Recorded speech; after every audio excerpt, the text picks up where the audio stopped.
किसी समय एक गांव में एक कालू नाम का व्यापारी रहता था। उसके पास कुछ पशु थे, जिनमें 2 बैल, बकरी, गधा और एक गाय का बच्चा भी था। उसे एक भयंकर बीमारी लग जाती है, जिससे ना वो कुछ खा पाता और ना ही उठ पाता था। व्यापारी कौवा ने उसका बहुत इलाज कराया, लेकिन उस पर किसी भी दवाइयों का असर नहीं हो रहा था। यह जानकर व्यापारी बहुत उदास होता है। वो सोचता है, इसको भी वही बीमारी है जो उसकी माँ को थी। बहुत ही इलाज करने के बावजूद भी उसकी माँ ठीक नहीं हो पाई थी, तो ये कैसे ठीक हो पाएगा? ये बछड़ा बस कुछ दिनों का ही मेहमान है, ये ज्यादा समय तक जीवित नहीं रह पाएगा। और वैसे भी अगर ये यहाँ रहा तो हमारे बैल भी उस बीमारी की चपेट में आ जाएंगे। मुझे उसे कहीं दूर जंगल में छोड़ने जाना पड़ेगा, और वैसे भी ये आज नहीं तो कल जरूर मर जाएगा।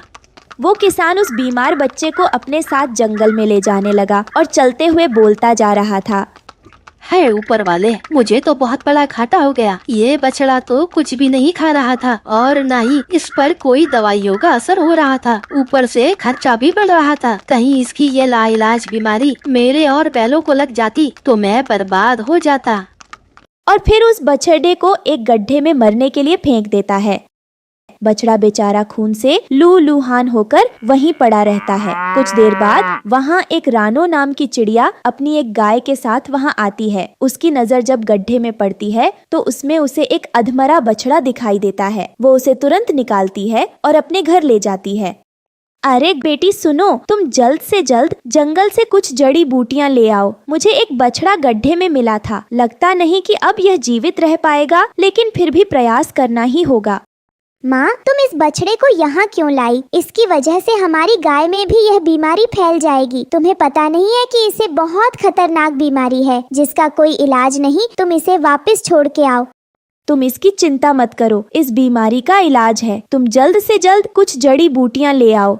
ठीक है, मैं जाती हूँ।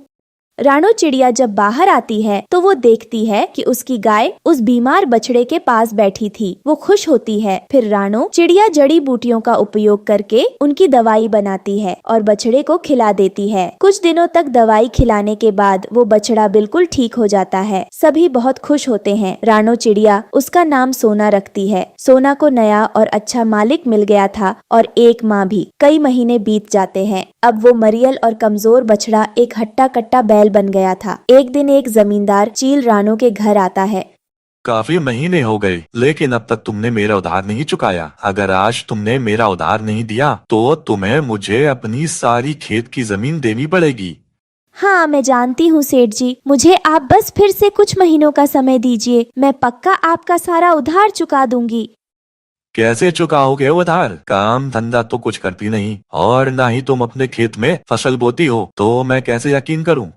मालिक, आप बस आखिरी बार मेरा यकीन करिए। मैं कुछ न कुछ करके आपका उधार चुका दूंगी। नहीं तो आप जब तक मेरे बैल को अपने पास रख लीजिए। ये ठीक है, लेकिन मैं तुम्हारे बैल का क्या करूंगा? मेरे पास पहले से ही कई बैले हैं। देनी है तो अपनी गाय दो। जमींदार चील जानता था कि रानो चिड़िया का इकलौता सहारा उसकी गाय थी। वो उससे उसकी गायें छीनना चाहता था ताकि रानो बेबस हो जाए और जमींदार उसकी सारी जमीन हड़प ले। रानो चिड़िया भी यह बात जानती थी, फिर भी वो उसे अपनी गाय दे देती है। अगर तुम अपना उधार नहीं चुका पाए तो अपना खेत और बैल दोनों को देने के लिए तैयार रहना। जब यह बात सोना को पता लगती है तो उसकी आंखों में आंसू आ जाते हैं। रानो चिड़िया अपनी बेटी को जमींदार की बात बताती है। अब मुझे समझ नहीं आ रहा कि अब आगे क्या होगा। ट्रैक्टरों के जहरीले धुओं के कारण और केमिकल रसायनों के छिड़काव के कारण यह जमीन बंजर हो गई है। अब इस खेत में एक अन्न भी नहीं बो सकते। अब मुझे कोई रास्ता नहीं दिखाई दे रहा है। अब हम सब कुछ खो देंगे। ऐसा मत सोचो माँ, प्रभु हमें कोई न कोई रास्ता जरूर दिखाएंगे।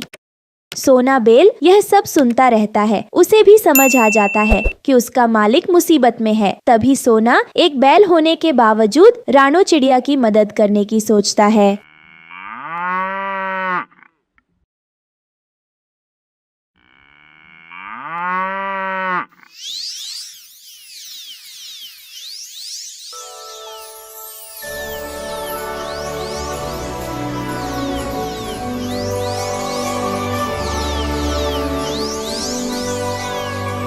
सुबह सुबह रानो अपने खेतों में जाती है तो वो देखती है कि अचानक से उसके खेतों में फसलें उग गई हैं। रानो चिड़िया यह सब देख के चौंक जाती है। ये कैसे हो सकता है? एक ही रात में ये फसलें कहाँ से आ गई, वो भी बंजर जमीन से? तभी उसकी नजर सोना पर पड़ती है। रानो चिड़िया समझ जाती है कि यह सब सोना ने किया है। वो उसके पास जाती है। सोना बेटा, ये तुमने किया। तुम कोई साधारण बैल नहीं हो, तुम तो चमत्कारी बैल हो। फिर रानो और उसकी बेटी मिलकर फसलों को काटती है और उसे बाजार में बेच देती है, जिससे रानो के पास इतने पैसे हो जाते हैं कि वो जमींदार का उधार चुका देती है और अपनी गाय वापस छुड़ा लेती है। जमींदार बहुत हैरान होता है। इस गरीब किसान रानो के पास इतनी जल्दी इतने पैसे कहाँ से आए? इसने कहीं चोरी तो नहीं की? लगता है इसने कहीं से चोरी की है या इसे कोई खजाना मिल गया है। ये तो पता करना ही पड़ेगा।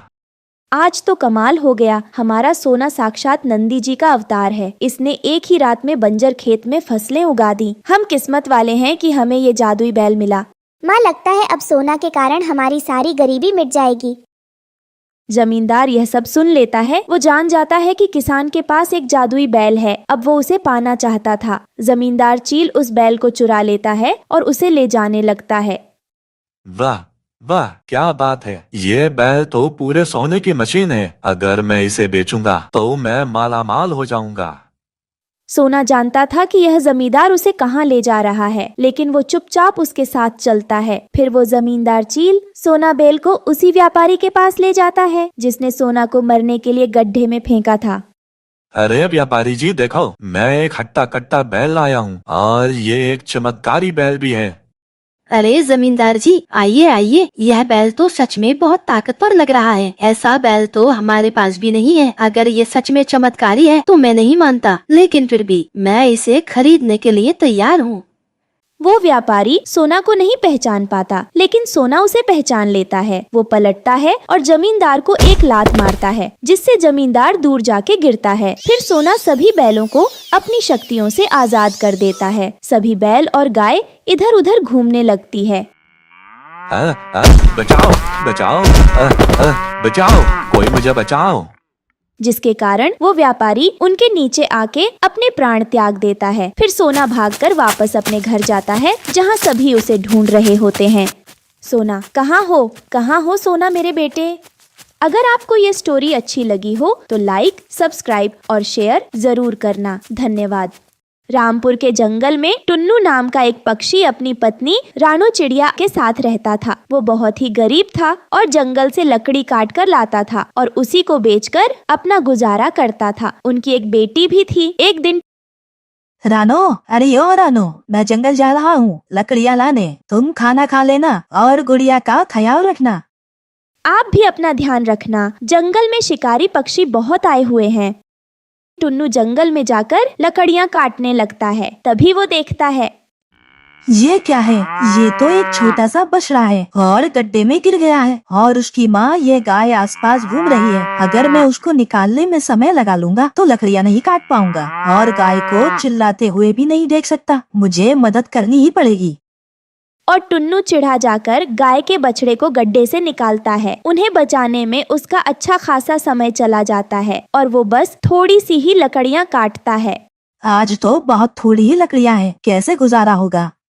घर पर पहुंचकर आज बहुत थोड़ी ही लकड़ियाँ लाए हैं, क्या हुआ है? कुछ नहीं, गाय का बछड़ा गड्ढे में गिर गया था, उसी को निकालने में समय ज्यादा लग गया।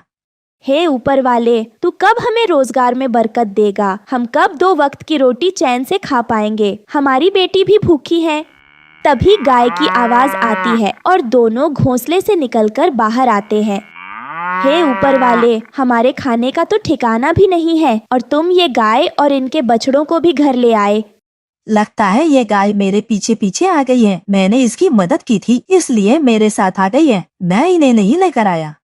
कोई नहीं, जब आई है तो रख लेते हैं। जितना होगा उतना दे देंगे खाने को। इस गरीबी के चलते पहले ही पुरखों की जमीन जायदाद सब जमींदार के पास गिरवी रख दी है। अब यह घर बचा है, इसका भी नहीं पता कब चला जाएगा। कैसे हम इन 3 गाय और उसके बछड़े को पालेंगे? रानो, जो होगा देखा जाएगा। कल की क्यों सोचती हो? ऊपर वाला जो करेगा सही करेगा। सब ऊपर वाले पर छोड़ दो। मैं देखता हूँ कुछ खाने को हो तो खाना खाया जाए। जो थोड़ा बहुत खाने को घर में था दोनों वही खा लेते हैं और कुछ खाना गाय और उसके बछड़े को डाल देते हैं। अगले दिन सुबह जिस गाय का बछड़ा है वो दूध देती होगी। थोड़ा दूध निकाल लो, हमारा भी काम हो जाएगा। थोड़ा दूध बेटी भी पी लेगी। ठीक है, अभी निकाल कर लाता हूँ। टुन्नू देखता है कि दूध काफी पीला है। वो अंदर लाकर रानो को भी दिखाता है। यह देखो रानो, यह दूध कितना पीला है। छोड़ो टुन्नू जी, जो है यही गर्म कर लेती हूँ। फिर रानो चिड़िया दूध गर्म करने लगती है। तभी वो चिल्लाती है, अरे जल्दी आओ यहाँ पर, यह क्या है? अरे ये तो सोना है रानो।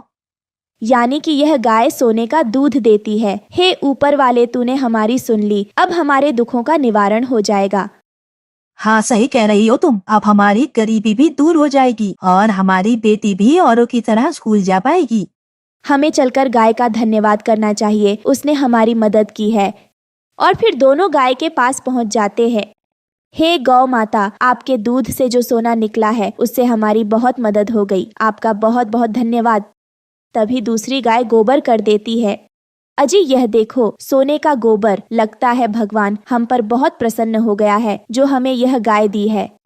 तभी टुन्नू हाथ जोड़कर तीसरी गाय से कहता है, यह गौ माता, आप भी अपना चमत्कार दिखाइए। तभी तीसरी गाय के मुंह से सोने के सिक्के निकलने लगते हैं। सच में ऊपर वाले ने हमें बहुत बड़ी सौगात दी है। गौ माता, मेरा प्रणाम अपने चरणों में स्वीकार करो। आपकी बहुत बहुत कृपा हुई है हम पर, जो आप लोग हमारे घर आए। कुछ दिन में उनकी गरीबी भी दूर हो जाती है। फिर एक दिन, अजी सुनते हो, मेरे मन में ख्याल आया है, अब हम लोगों के पास बहुत पैसे हो गए हैं, क्यों ना हम पुश्तैनी जमीन जायदाद जो हमने जमींदार के पास गिरवी रखी थी उसे वापस ले लेते हैं। तुम ठीक कह रही हो, मैं कल ही जाकर जमींदार से बात करता हूँ। अगले दिन जमींदार के घर। राम राम जमींदार साहब। राम राम। और टुन्नू आज कैसे आना हुआ? सब ठीक है? जमींदार साहब सब ठीक है, आपकी दुआओं से। आपके पास जो मैंने अपनी पुश्तैनी जमीन जायदाद गिरवी रखी थी उसका हिसाब करना है। आप मुझे बता दीजिए, मैं आपको दे दूंगा और आप मुझे मेरी जमीन वापस दे दें। इस टुन्नू के पास इतना पैसा कहाँ से आया? पता लगाना पड़ेगा। ये तो बहुत खुशी की बात है। आप मुझे 1-2 दिन का समय दो, हिसाब किताब करके आपको बताता हूँ। टुन्नू अपने घर चला जाता है। उसके बाद पहलवान, अरे इधर आ जल्दी। जरा मुझे कल तक पता लगा कर बता कि उस टुन्नू के पास इतना पैसा कहाँ से आ रहा है। पहलवान कौवा रानो के घर के पास जाकर छुप जाता है और गाय को सोने का गोबर करते हुए देख लेता है और सारी बात आकर वह जमींदार धनी कौवा सिंह को बताता है। और अगले दिन,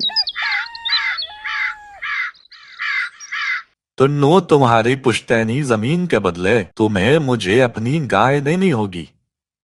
मगर जमींदार साहब, बात तो पैसे की हुई थी कि आप मुझे कल पैसे बता देंगे कि कितना हिसाब हुआ है। अब ये गाय कहाँ से आ गई बीच में?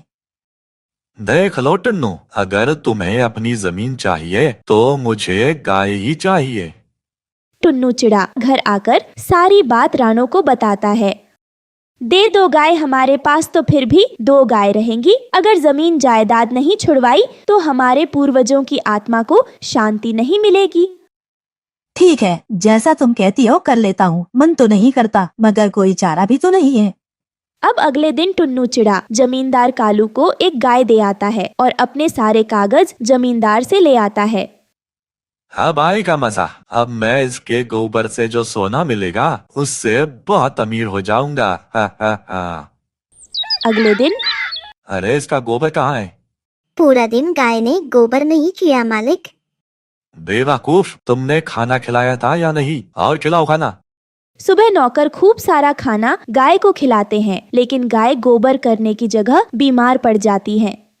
तुमने मुझे बेवकूफ बनाया है। मुझे तो पहले ही लग रहा था कि गाय कोई सोने का गोबर करती है। जाओ टुन्नू को बुला कर लाओ। फिर टुन्नू जमींदार के पास आता है। मुझे नहीं चाहिए तुम्हारी गाय, मुझे मेरे पैसे दे दो, वरना मैं पंचायत बुला लूंगा और तुम्हें जेल भिजवा दूंगा। मालिक, आप ही जिद कर रहे थे। अब मैं गाय को ले जाता हूँ और कल तक आपको पैसे दे दूंगा। टुन्नू गाय को अपने पास ले जाता है और गाय टुन्नू के पास आते ही ठीक हो जाती है। गौ माता, मुझे जमींदार को कल सुबह बहुत सारे पैसे देने हैं, मेरी मदद करो। हाँ गौ माता, हमारी मदद करो, हमारी पुश्तैनी जमीन है, सब चली जाएगी, हमारी मदद कीजिए। इतना कहते ही पहली गाय बहुत सारा सोने का गोबर कर देती है, दूसरी गाय अपने मुंह से ढेर सारे सोने के सिक्के निकालती है और तीसरी गाय के थन से सोने का दूध निकलता है। बहुत बहुत धन्यवाद गौ माता, अब हम अपने पूर्वजों की जमीन को छुड़वा पाएंगे। और अगले दिन टुन्नू जाकर जमींदार को उसके पैसे दे जाता है और उसके बाद वो दोनों हंसी खुशी अपना जीवन जीने लगते हैं। दोस्तों, हमें उम्मीद है कि आपको हमारी कहानी पसंद आई होगी। कृपया कमेंट करके बताएं कि आपको यह कहानी कैसी लगी और वीडियो को लाइक और शेयर करना न भूलें। अगर आप हमारे चैनल पर नए हैं तो सब्सक्राइब जरूर करें। धन्यवाद। कश्मीर के जंगल में एक विशाल पेड़ था जिस पर शाम होते ही सभी पक्षी एक साथ मिलते थे। उसमें से एक रानो चिड़िया बहुत बुद्धिमान और समझदार चिड़िया थी। सभी उसकी बुद्धिमानी की तारीफ भी करते थे। एक दिन उसने एक नन्ही सी तरबूज की बेल को पेड़ के नीचे लिपटे देखा। वो तरबूज की बेल काफी छोटी और कच्ची थी। रानो उस बेल को इस तरह से देख रही थी कि मानो उसने कोई बड़ी चीज देख ली। फिर रानो ने उस तरबूज की बेल को उखाड़ने की सोची। रानो बड़ी हैरानी से बोली, ये बेल यहाँ कैसे आ गई? अगर यह बेल बड़ी हो गई तो हमारे झुंड के लिए बहुत बड़ा खतरा होगा और कोई भी सुरक्षित नहीं रहेगा। नहीं, मैं ऐसा नहीं होने दूंगी। मुझे अभी इस बेल को उखाड़ना पड़ेगा। फिर रानो चिड़िया अपनी चोंच से उस बेल को उखाड़ने की कोशिश करती है। यह क्या, यह बेल तो उखड़ ही नहीं रही। अब मैं क्या करूं? एक काम करती हूँ, बाकी दोस्तों को भी बुलाकर लाती हूँ। फिर रानो चिड़िया आवाज लगाकर अपने झुंड के सभी पक्षियों को पेड़ के नीचे बुला लेती है। क्या हुआ रानो, तुमने हम सबको नीचे क्यों बुलाया है? हाँ रानो, क्या बात है जो हम सबको एक साथ बुलाया है? ये देखो इस बेल को, हमें इसे उखाड़ना पड़ेगा। कैसी पागलों जैसी बातें कर रही हो रानो चिड़िया? आखिर इस छोटी सी बेल से तुम्हें क्या दिक्कत है? हाँ रानो, इस नन्ही सी बेल को तुम क्यों उखाड़ना चाहती हो? अगर इस बेल को अभी नहीं उखाड़ा तो ये हमारे जान पर बनाएगी। यह हमारे लिए खतरनाक हो सकती है। ये नन्ही सी बेल हमारी क्या जान लेगी? लगता है रानो ज्यादा सोच सोच कर पागल होती जा रही है। आखिर ये नन्ही बेल हमारा क्या बिगाड़ पाएगी? हमें इस बेल से कोई दिक्कत नहीं है। रानो, और तुम भी ज्यादा मत सोचो, कुछ भी नहीं होगा। इस तरह सभी पक्षी रानो पर हंसने लग जाते हैं और सभी पेड़ के ऊपर चले जाते हैं। छोड़ो रानो, रहने दो, कोई तुम्हारी बात नहीं सुनेगा। चलो यहाँ से चलते हैं।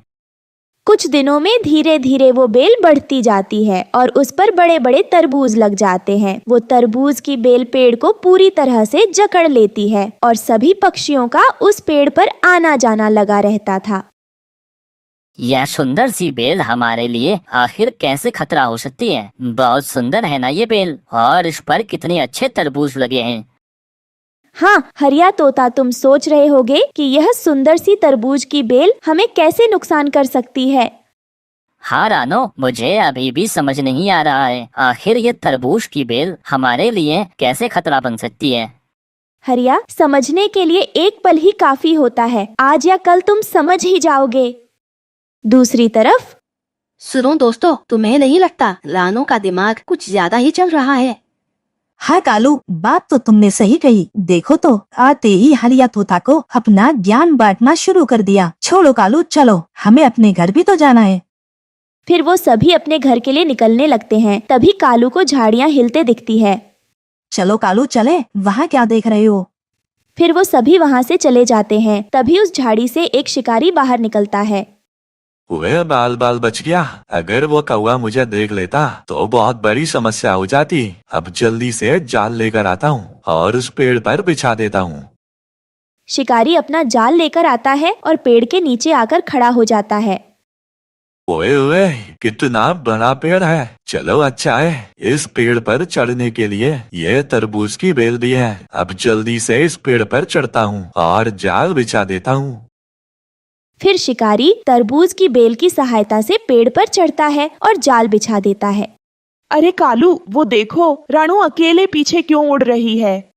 अरे ध्यान से देखो, वो अकेले नहीं है, साथ में उसका चेला भी है। मुझे लगता है किसी दिन हमारे झुंड को ज्ञानियों का झुंड बोलने लगेंगे। ये कहकर वो सब पक्षी हंसने लगते हैं।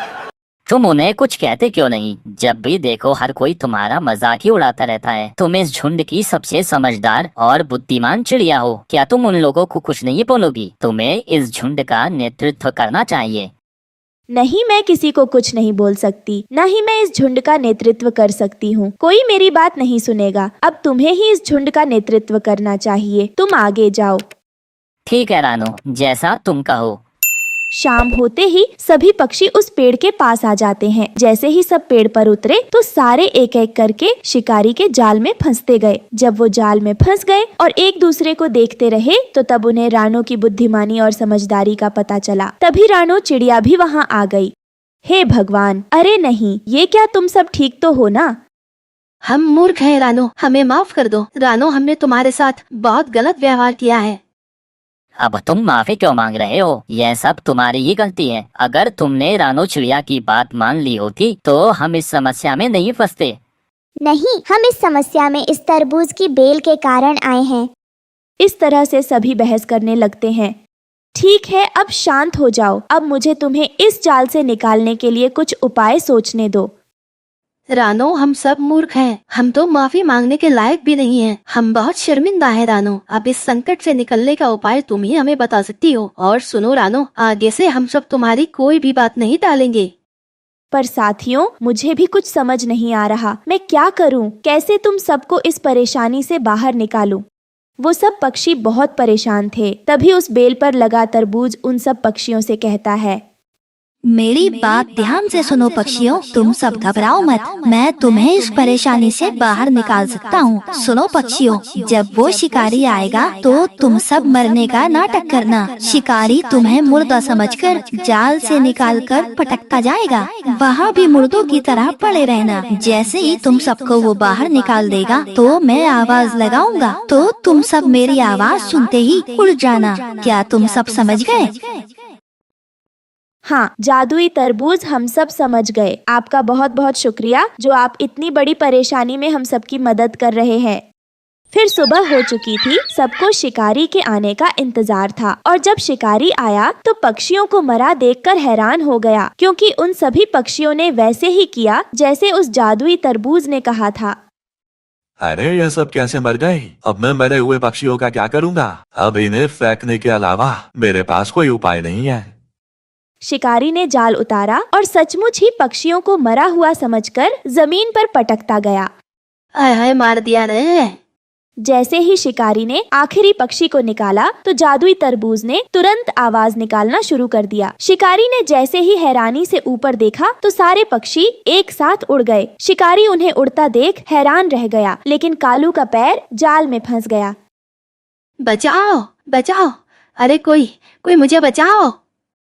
जैसे ही शिकारी की नजर कालू पर पड़ी तो वो तुरंत उसे पकड़ने के लिए उसकी ओर दौड़ा। तभी जादुई तरबूज की बेल उस शिकारी पर हमला कर देती है। नहीं नहीं, मेरे ऊपर से हटाओ। हाँ मेरे ऊपर से हटाओ। ओए हटाओ, यहाँ से हटाओ।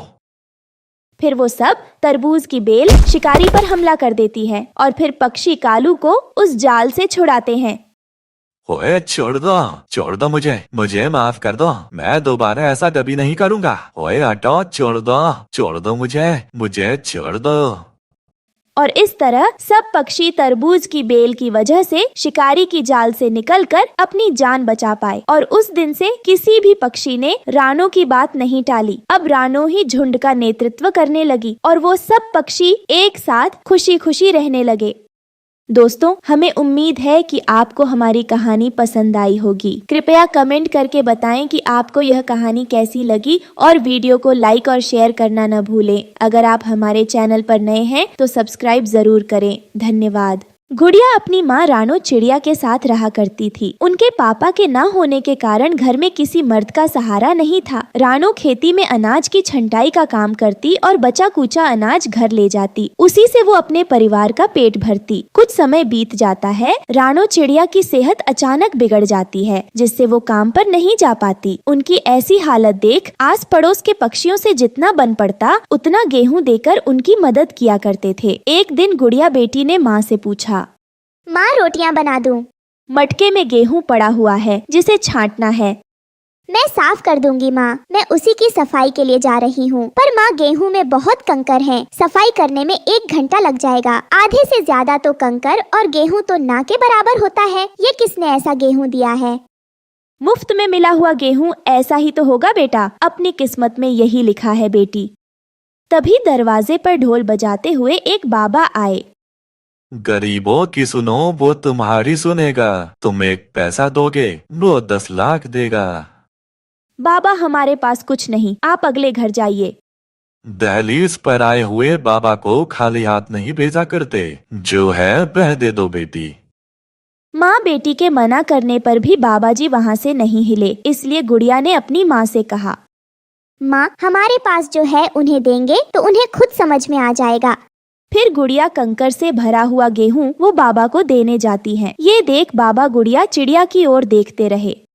बाबा हमें क्षमा कीजिए, हमारे पास इसके अलावा और कुछ नहीं, इसीलिए हम आपको देने से मना कर रहे थे। हमें गलत मत समझिए।